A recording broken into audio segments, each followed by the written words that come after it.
Today we're going to be talking about pricing a book and going along with that the amount of profit an author makes. For the sake of this video, the majority of the numbers you see are based on my own book, and the profit therefore is as a result of the book being self-published. Traditionally, published authors get paid in advance, and they don't make money off of the sales of their books until the amount of the advance has been met. This is different from self-published authors who pay for everything up front, but they immediately receive their profit from their book's sales. Getting started then, we're going to take a look at what Book Depository is selling my book, Peace and Turmoil, for, which is $25.93. You'll notice it says $29 with a line crossed through it, as well as telling you that you save $3.07. We're going to take a look at how they got those numbers. This is the pricing page where I, as an author, can determine the price of the book and the amount of discount retailers can purchase the book for. Zooming in, we see that the print retail price that I've set is $28.99,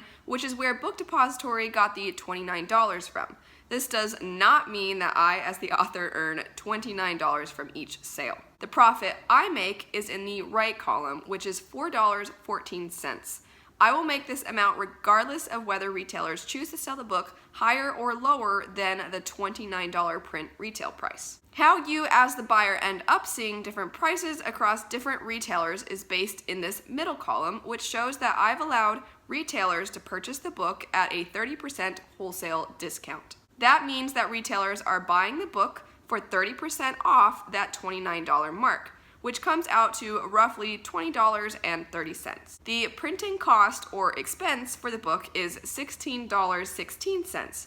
If you take the difference between $20.30 and the $16.16 printing expense, that's where you get the author profit of $4.14. The retailer could then sell the book to you for $20.30, as that's what they paid for it, but because that's what they paid for it, they would make zero profit for themselves. They might even lose profit depending on their deals with businesses and shipping expenses. Most of the time, big businesses get a discount with shipping, but that doesn't mean they get all shipping completely free. The retailers have to ensure selling the book through their website is beneficial to them. So they're going to charge the buyer more than what they paid for the book. And in this case, for Book Depository, they're charging $25.93. To get a rough estimate of their profit then, we take the $25.93 that they're charging and subtract the amount that they paid for the book, which is $20.30.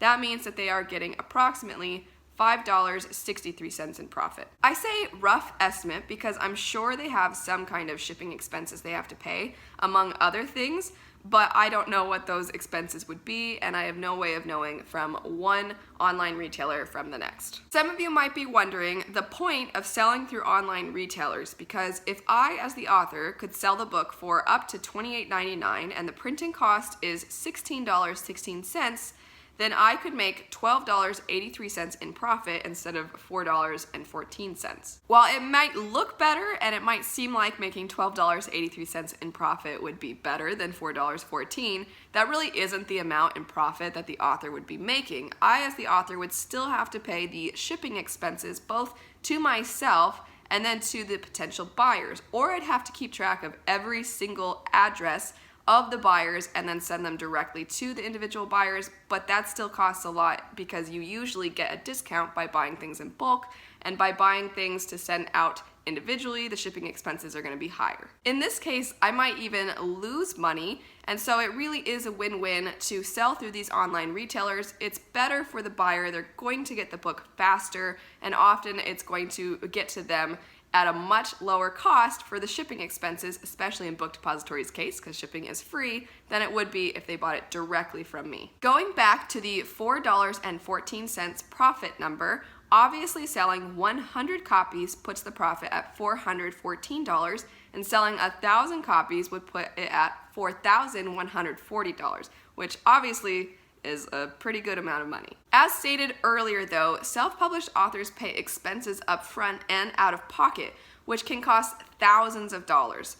I'll make another video about the expenses for self-publishing a book, but as an example right now, if an author were to spend $10,000 for their book, then that would mean they'd have to sell over 2,400 using that $4.14 profit number in order to just break even. Determining the price of a book can be pretty tricky then, but it's always helpful to see what other books in the genre are going for. Looking at some examples on Book Depository's website, it shows that the price that my book is being sold for is either similar to or cheaper than other books in its genre. At the end of the day though, we all love a good deal. If a book's price is still more than a buyer wants to pay, they always have the option, if they still want to support the author, to buy the ebook. Looking at the profit column then, often ebook sales make the author just as much, if not more, than the physical copy because of the absence of shipping and printing expenses, and the buyer will get the book for significantly cheaper. If a buyer really doesn't care for reading digitally, they always have the option of waiting for the paperback. Again, the printing cost